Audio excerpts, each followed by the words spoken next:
So, welcome, ladies and gentlemen, to the Match Fit Football Podcast. I'm Darren Potts, your host here as always. And reminder, just check out Match Fit Football on all forms of social media. But enough about that. On to today's guest. It is Sam Cosgrove. Sam, welcome to the podcast. Evening, mate. How you doing? Doing really, really well. What about yourself? How's things? Yeah, very good. Thanks. Thanks for having me on. Looking forward to it. Yeah, delighted to get you here. And one of the things I like to start out asking is because we have a lot of young people who listen to this who either want to go pro or they have signed, a young contract and they're working through the different, academy systems at various clubs. I always want to touch on the person's journey. So for you, where did it start? When did you get this idea that football could be a serious career for you, not just something you do for fun? Yeah, I mean, I'm sure that I probably started off my footballing journey the same as most players out there these days. Just a young kid that enjoyed playing football on the park with his mates at the weekend and enjoying the week. Football as a kid, along with a couple of other sports, just kind of encompassed my life, encompassed my family's life. It was just something that was so passionate and that I enjoyed playing. That it was something that I used to do all day. Whenever I used to get back from school, it was just football, sports, going out playing with my mates. Until as soon as you get older, it starts becoming a bit serious. And I probably realised that football was a good career once I turned full time. I was at Wigan at the time when I received a 2-year scholarship. And once you make that transition from just playing in an academy during the week, going out to play football after school, to doing it full time, getting up in the morning, eating, breathing football alongside your education work. I'd say that was probably the point where I realised, like, right, this is serious. I need to knuckle down even more and try and make something out of this. Was there someone that had any impact on you, to help push you along in that journey, or was that something that you just kind of learned with the age as you were kind of progressing through the system? Yeah, definitely. I think my parents were a real driver in that. Both of them were very strong characters and still are. And they always told me to pursue what I enjoy doing. And at the time, it was football. They're both quite education orientated. So the thought of me not going to university, not going down the safer education route like they had. I wouldn't say it worried them, but it's obviously a big leap of faith to allow your son to go and play football full time, because I'm sure people know the statistics off by heart by now, but the amount of players that make it from like young pros and scholars to making it professional, it's not many. So it is a big risk, and but I have to say I'm extremely grateful for them too. They were the main drivers in giving me confidence and allowing me to do it and putting in the time and effort to help me through it. So they're probably the main two for me. Yeah. And your response there, you mentioned the word risk, as if it's a big risk to go down this journey. Was that something you felt as a young player, or is that something you look at now, looking back and go, that's interesting? A bit of both. I think that at the time you are just, you're young, you're 18, 19, still a teenager, and it's hard not to be naive at that age, because everyone has this tunnel vision of watching the Premier League players and saying, I want this to be me. I want to live this life. I want to play in front of 30, 40, 50,000 people every week. I think in the past it's been quite dangerous, but I think now, especially at the professional clubs, there's a big emphasis on, and even outside of the clubs, there's a big emphasis on, okay, what if this goes wrong? I'd recommend to all up and coming footballers to have that plan B. And even once you start getting a bit of success in football, it can end so quickly. And I think that a plan B is always a good idea, whether it's coaching, whether it's learning outside of football, gaining a degree, gaining qualifications, whatever it is, because as you mentioned, there is always that risk that something can go wrong. It's not always in your control. It could be injury, it could be a bad manager that kills your career, and you never know. So it is a risk, but I think it's a good risk, you know. I think football is something that people are very passionate about, and passion can get you a long way as long as you put in the work hours and you're committed to it. I think one of the things there that you mentioned, you talked about there's things that are outside of your control. If a manager just decides you're not playing, or if an injury happens, there's things you can do as a player. You can control the controllable. You can train hard. You can diet right. You can sleep right. You can make sure you're hydrated. You can work really, really hard at training. And that can ultimately lead to great success. But ultimately, as you mentioned, there is that risk of an injury. Someone just doesn't fancy you as a player, and all of a sudden you're looking elsewhere. And I think that's quite a hard bit of football. And as I would say, as an armchair supporter, we sit in the couch and we watch people play football. We don't really see the behind the scenes of it. And talk to me about behind the scenes of it in terms of, is it as much of a mental strain and as a mental pressure as a physical pressure to go out and play? Yeah, I mean, at the fairly mature age in football now of 25, I'm always learning, and this season's been it's been a tough season for me. And you're always learning about yourself. You're always learning about the game. And one thing that I've come to realize more recently is that the mental side of the game is, I'd say, it's far more important than the physical side of it at times, because you know everyone can train. Football is so competitive at the moment, so competitive. You look at the amount of kids in academies, look at the amount of professionals that are playing. It's such a small number that actually manage to make it professional. And you've got to, I think that the physical side of it, the technical side of it, and not as much, but the tactical side of it, I think that those high standards are almost a given these days. The amount of time that kids and players are spending in academies with a ball at the feet, the amount of running they're doing, you said the nutrition, the diet, they're looking after themselves. That's almost a bare minimum these days. So I think, me personally, at the moment, I think those fine margins come from tweaking the mental side of the game and unlocking. It's not just cockiness and confidence, but there's so many different sides of the game. How you handle rejection, how you handle defeat, how you handle success. Because in football, especially outside of the team, you mentioned the armchair supporters, everything's so up and down. When you win, everyone's on top of on top of the moon. When you lose, it's down in the dumps. And as a footballer, you've got to try and find a happy medium. When you win, don't get too high. When you lose, don't get too low, and find that consistency of being mentally stable and, as I said, not getting too high, not getting too low. Is it hard to do that? Is it hard to kind of switch off from, let's say, the noise sometimes of outside of football? You're controlling your own, your own self in terms of your training level, your diet and all that sort of stuff, but there's stuff that's outside of your control. Is that tough to kind of filter out and maintain that level, of that mindset, of that, purposeful direction that you're just concentrating on you and concentrating on doing the best you can for your team?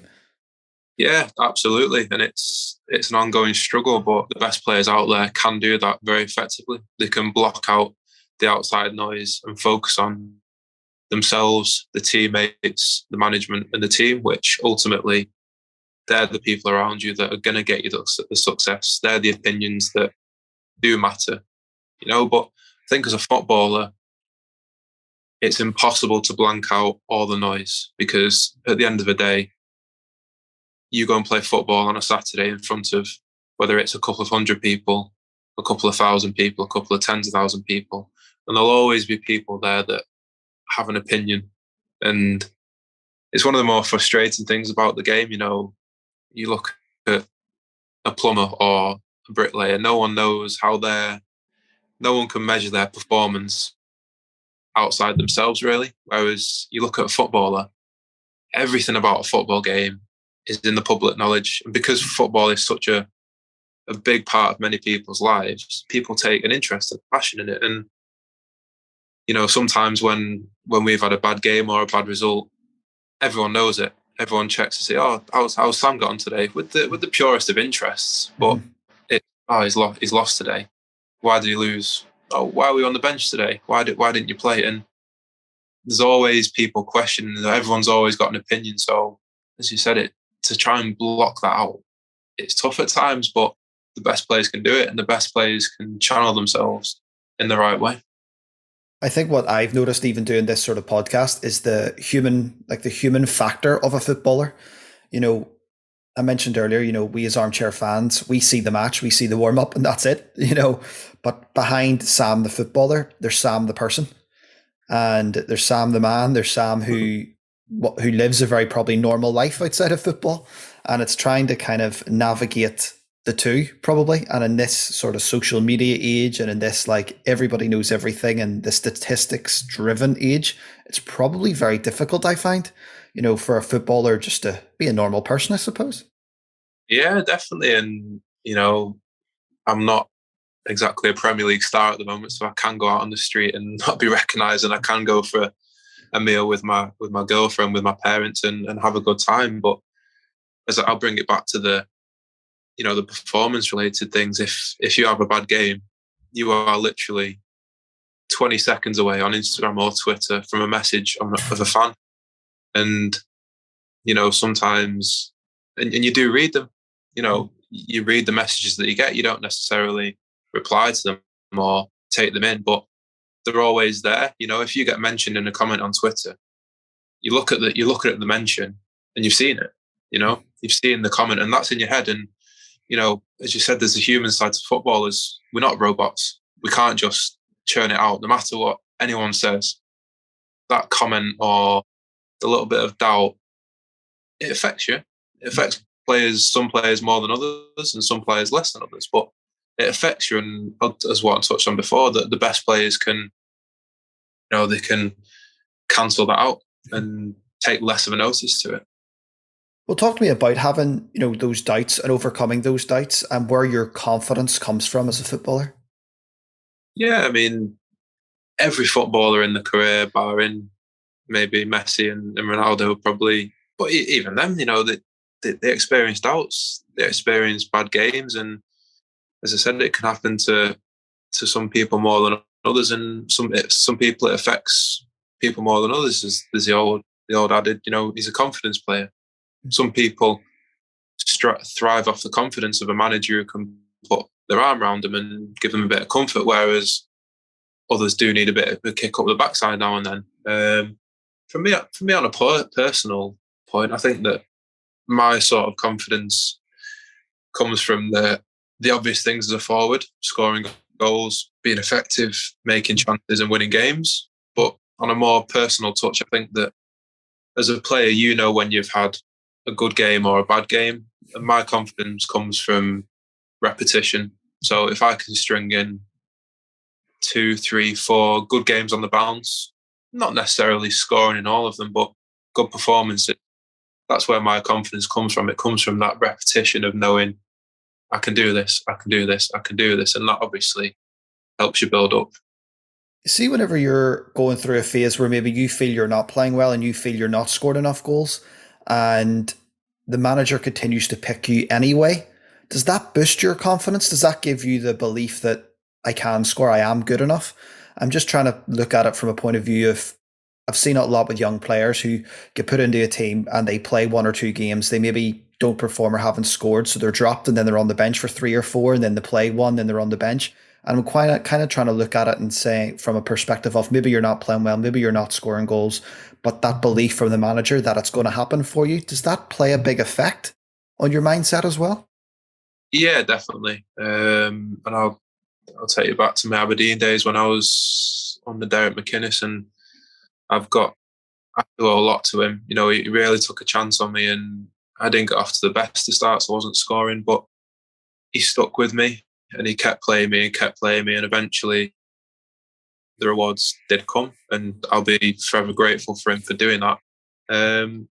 But you mentioned young players getting opportunities and repeated opportunities. I think it's a luxury that not all managers can afford.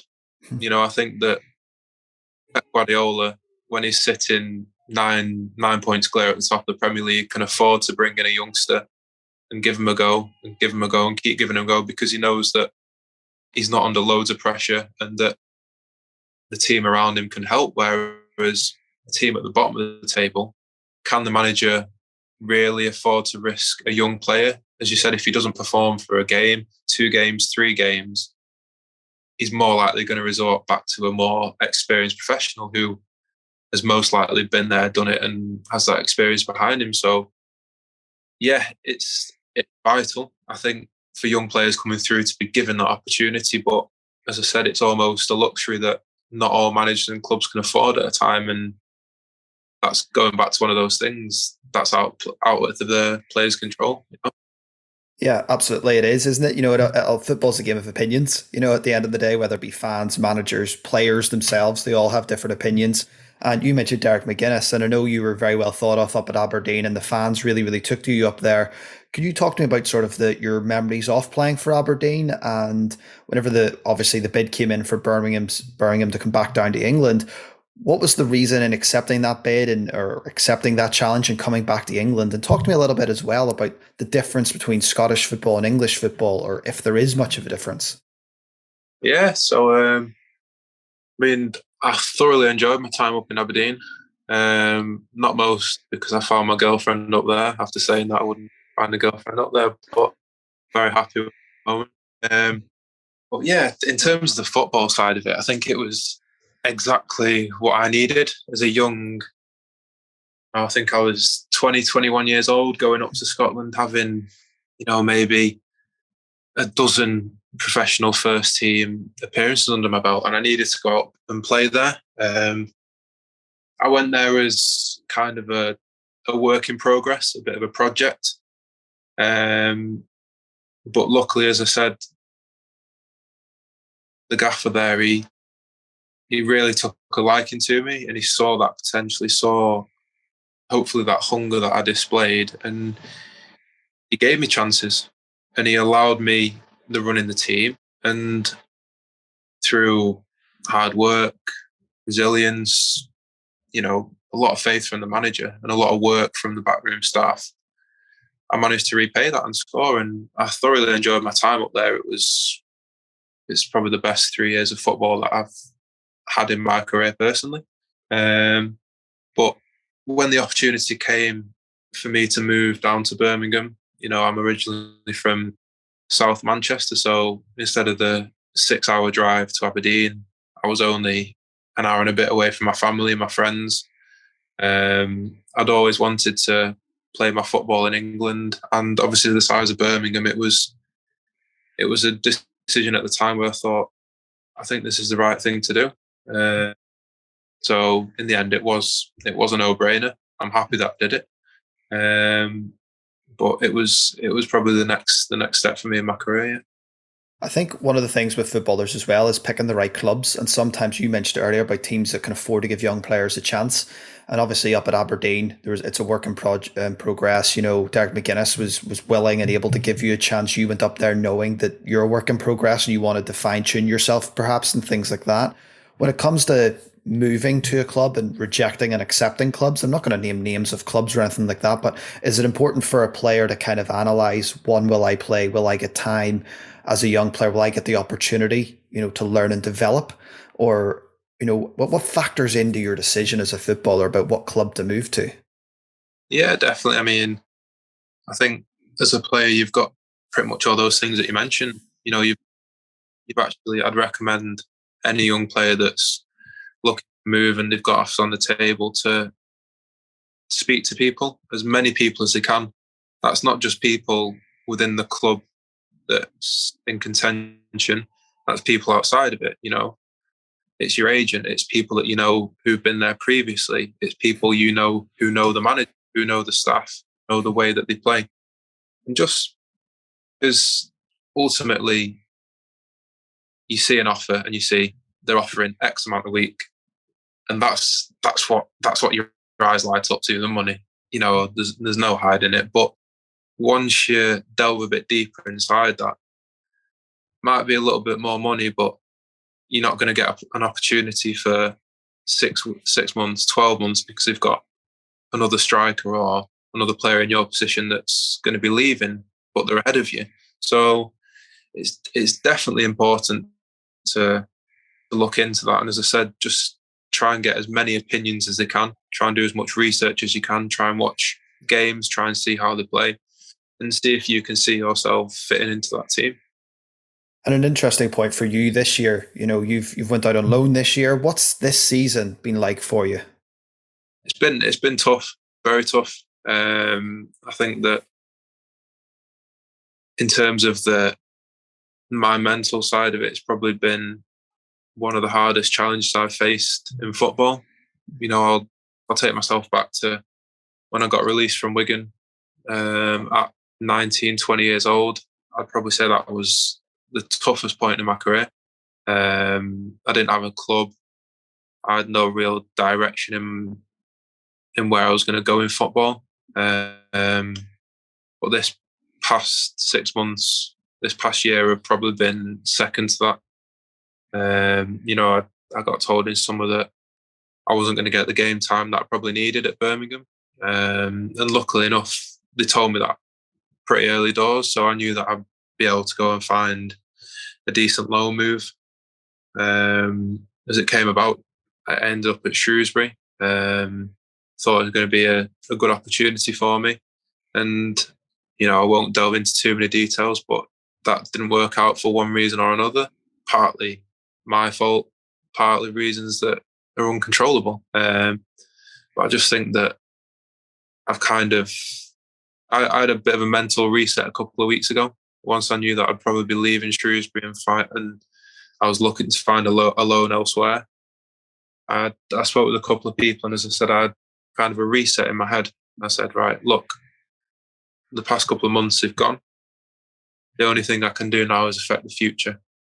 And that's a piece of advice probably only learned fairly recently, but it's a good piece of advice because, as I said, there's no point dwelling on the past. You can learn from the past, but don't dwell on it. Focus on the future. And I got the opportunity to come to Wimbledon, start a fresh slate. The manager, Mark Robinson's been absolutely brilliant with me. The players have been brilliant. And I find myself in a much better mental space right now than I was a couple of months ago. So it's almost proof that starting afresh and finding a new environment can help. But the main thing for me now is to kick on and start producing. It's interesting that we're talking about this because, you mentioned your relationship with Derek McGuinness earlier. You've just mentioned what Mark's like for you at AFC Wimbledon. And obviously that mental space and figuring out that mental space and being, in that space where you believe you can thrive. And it certainly seems to be that space and that confidence that comes from, just probably from playing and being wanted and feeling loved and feeling part of it, and how it can make such a difference, in terms of your performance as well.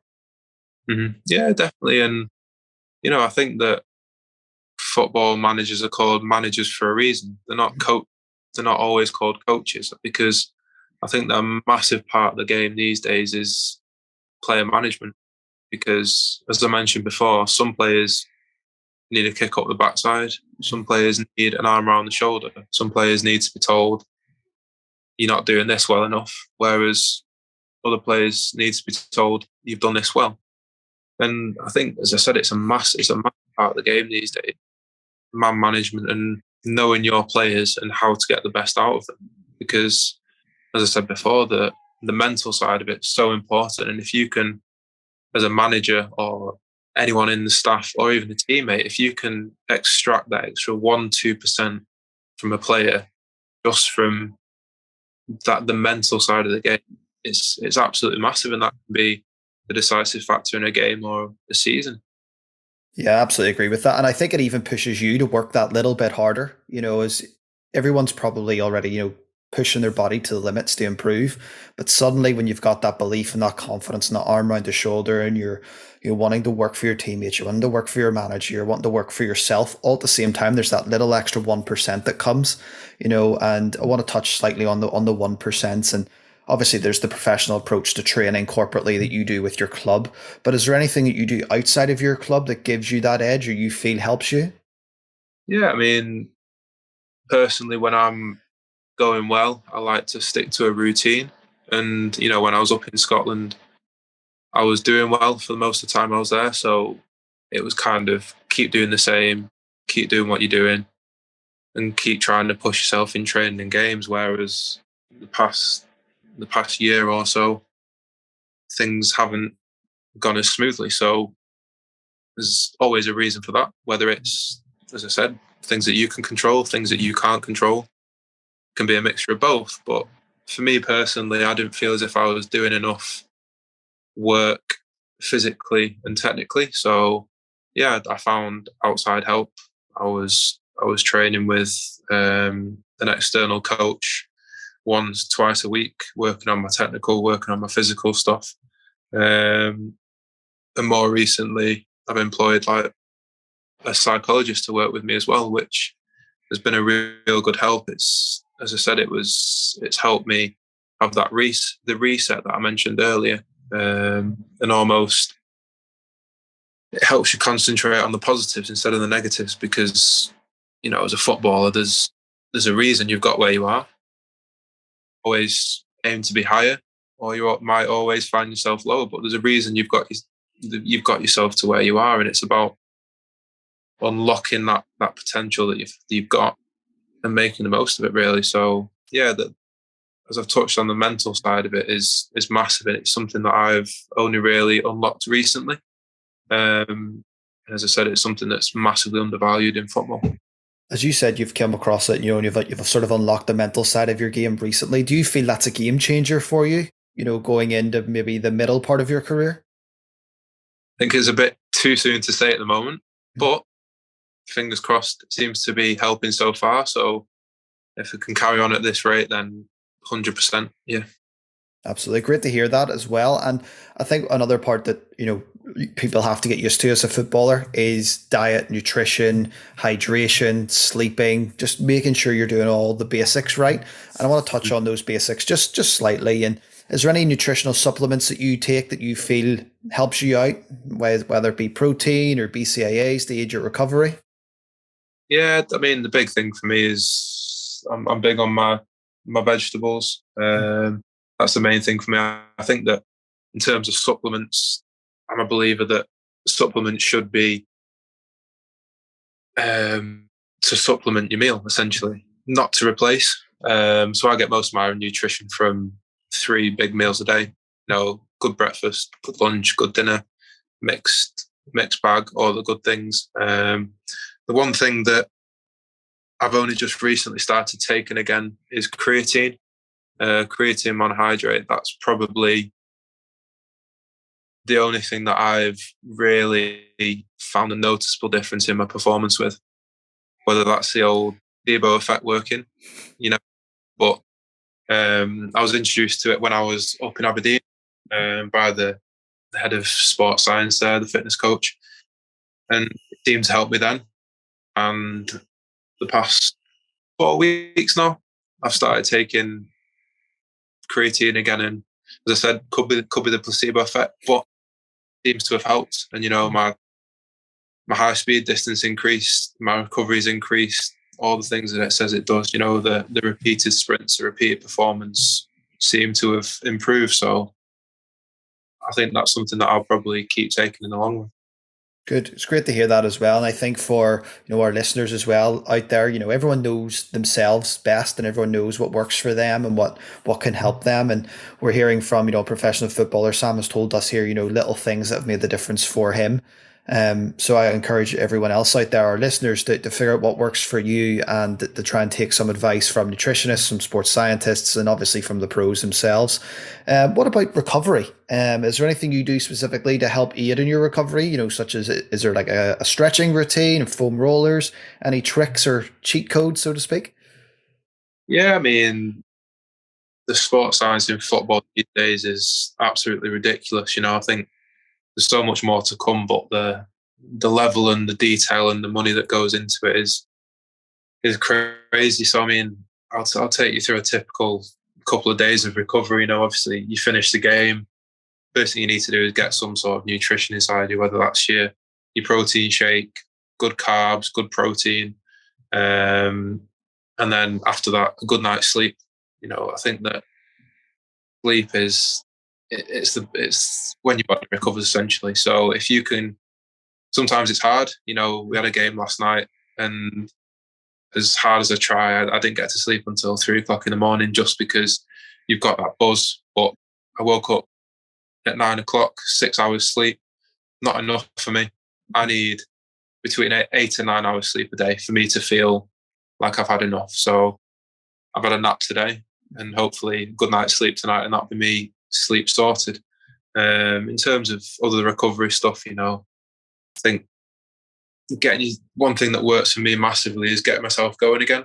So after the game Saturday, it was my first game back in a long time, and for the 2 days after it, I felt it really badly. Legs were sore, but on the second day, I got out there and we had a session, and we got going, warm up, football inside. But I felt massively better for it because it's getting your body working again, getting the legs going, flushing all the crap out of your legs, and your body gets used to it again. So I'd say that for the first day or two, recover, look after yourself, put the right things inside you, and then try and get yourself going again.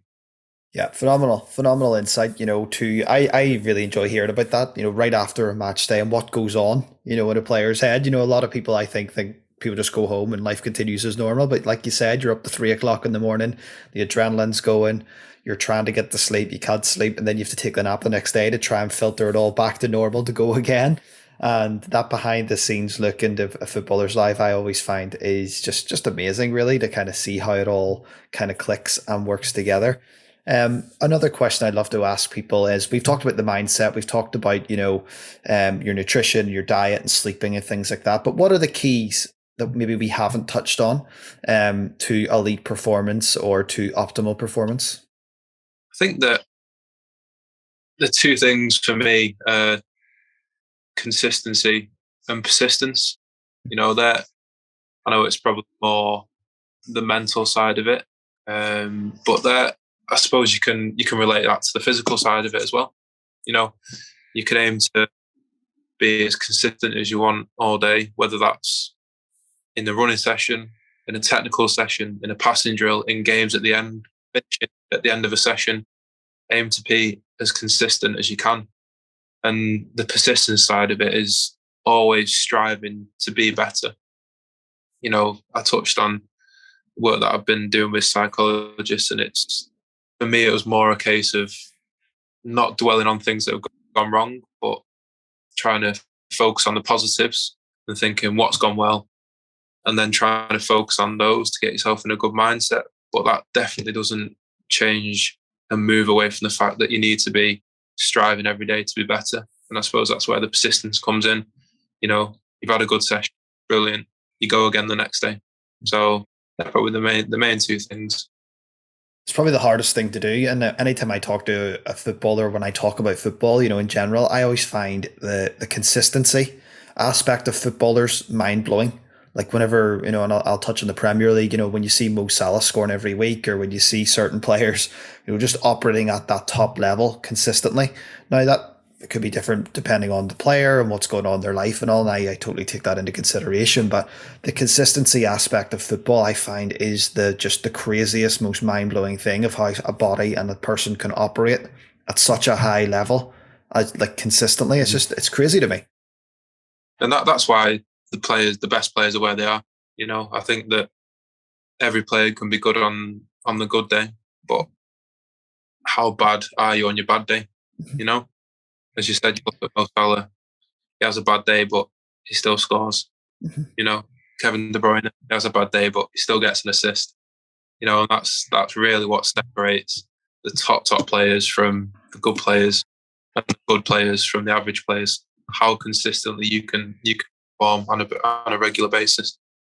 Yeah, absolutely agree with that. We have a couple more questions just to begin to wrap this up for you. Would you set yourself goals for the season every year, or what way would you work at the start of a football season?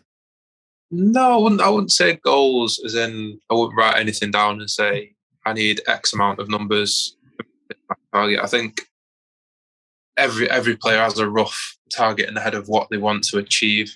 That it may not be a specific numerical value, but it could be, right, I want to play 2/3 of the games this season, and I want to score in a quarter of those. I want to score in roughly 1 in 4 games, whatever it would be. So I wouldn't say that I have specific goals, but definitely, once you start seeing the marks of I want to hit 10 season, 15 goals a season, 20 goals a season, but goals can change throughout a season. As I said, I probably went into this season thinking, right, I'm going to score 15, 20 goals, whereas I'm nowhere near that at the moment because I've not played as many games as I wanted to, not scored as many goals as I wanted to. So for me, the goal is reduced, but there's still a goal there and there's still something that I'm striving towards. It's good to hear that. And it's always good to hear, you're striving towards something and, you're working on the mindset, you're working on the various things that can help you with that extra 1% or so, in your footballing career. A couple of other questions now, just sort of quick fire questions. What about your favorite pre-match meal? Standard chicken pasta. I make a lovely pasta bake that I'll make the night before, and then I'll stick it in the fridge and have it again as my pre-match. It's spot on. Nice chicken. Good plug there for your post-footballing career. If you decide not to go into coaching, we could see a restaurant open up somewhere. Yeah. What about a post-match meal? What would you have post-game? Breaded chicken and pizza. Probably not the healthiest thing in the world, but it's chicken, decent, it's good protein, and then pizzas aren't actually as bad as most people think. Pizzas think, food, but if you get yourself a decent pizza, decent carbs, decent toppings, decent protein on there, so it's a good way of getting the calories back into you, especially after you've expended 90 minutes of hard work. Interesting stuff. I haven't had anyone recommend pizza so far on the podcast. What about your favorite way to unwind and switch off? To me, it's just a standard, just having a bit of a chill day, watching a bit of TV. If I've got a good day off or a couple of days off, love a game of golf. So I'll get myself on the golf course. It's not been able to do that too much recently through the winter, but during the summer months when it's warm, definitely a good game of golf. What about growing up as a kid playing football? Were you always a goal scorer, always an attacking player, or did you start off, like some other players, you end up starting off in some random position, then you find yourself as you get a bit older? Yeah, no, always a goal scorer. Always been a forward. I'm a Manchester City fan at the moment. Well, when I say at the moment, I've been all my life. My mum's side is United, my dad's side is City. But as a young kid, I used to love Michael Owen. I'm asking for that now because I detest Liverpool. But yeah, always a goal scorer. Always used to love Michael Owen. Brilliant. So one of the next questions I was going to ask was who inspired you. So I suppose it would be Michael Owen then? I'd say from definitely as a really young child, he was probably the reason that I started playing football and that I wanted to become a footballer. More recently, I think a big idol for me it's got to be Cristiano Ronaldo. The guy, where he's come from, how hard he's worked. He touched on the mental side of his game. He's untouchable. He's almost bigger than the sport these days. But yeah, he's definitely someone that I look up to. Interesting stuff. Cristiano Ronaldo still going strong at his age as well. Incredible. It's like age is just a number, isn't it? Yeah, ridiculous for him to be the age he is, and the criticism that he still gets at this age. And after all he's done, but for that guy, you look at him, he's an absolute specimen, and that's not just genetics. That's a guy that's relentless. He lives and breathes football, and that's tough. That's tough because at the end of the day, footballers are humans, and I like going out and having a drink with my mates just as much as anyone else. But it's finding those fine lines of when you can do it, when you can't do it, when to look after yourself. And that guy is just a machine. Is that one of the hardest things about being a professional footballer? Is operating within those fine lines and knowing when not to go out with your mates and have a pint, and knowing when you can't eat, when you're just craving a chicken burger for talk's sake? Is that one of the hardest aspects of being a professional footballer? Yeah, I mean, become a footballer, the sacrifice is massive. Like even as a young kid, you're training 3-4 times a week.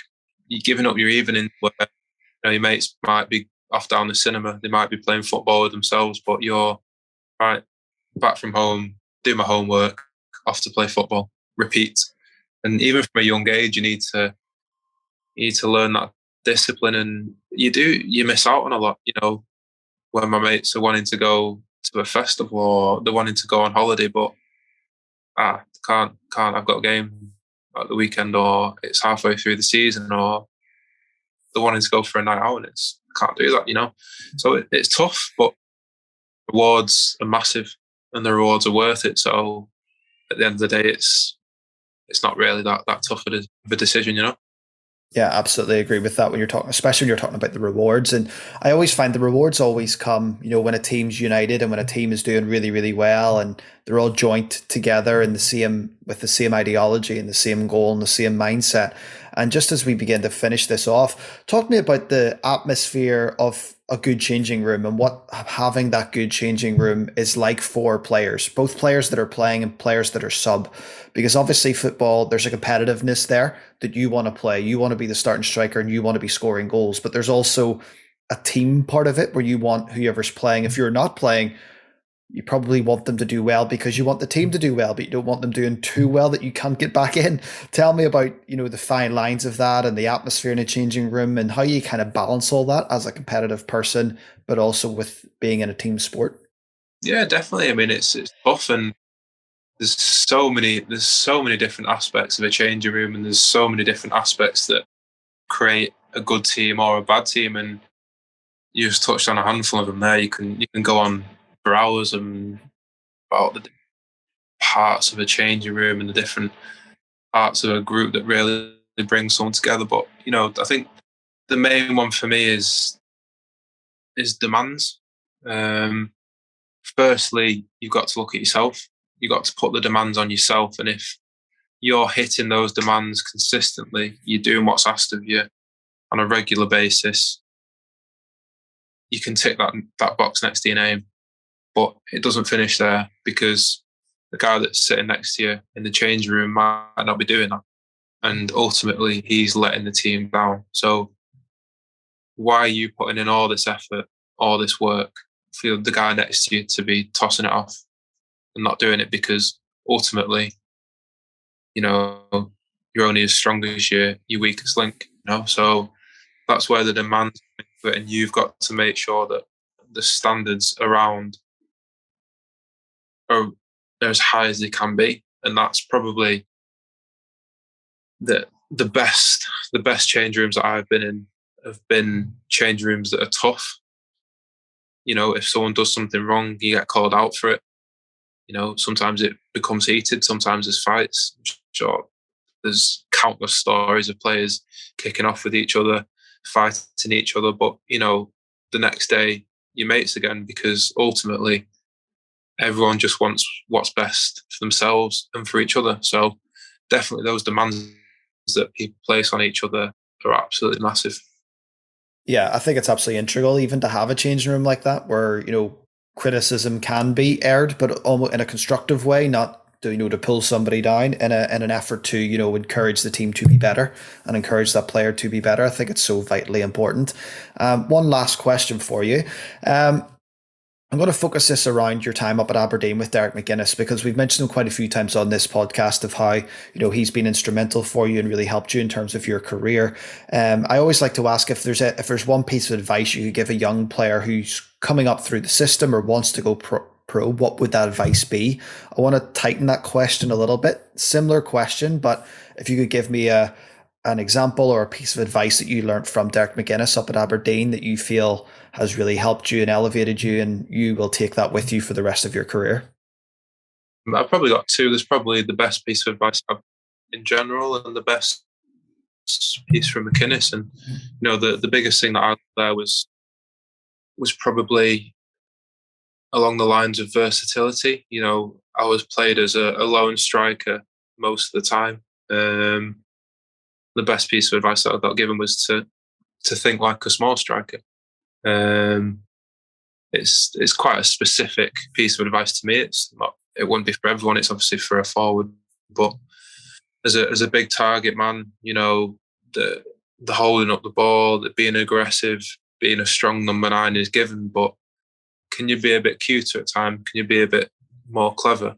And think like a small guy in the box, because obviously a 5'10" striker can't rely on his physical presence, his height to win headers or to outmuscle a defender. They need to do it elsewhere.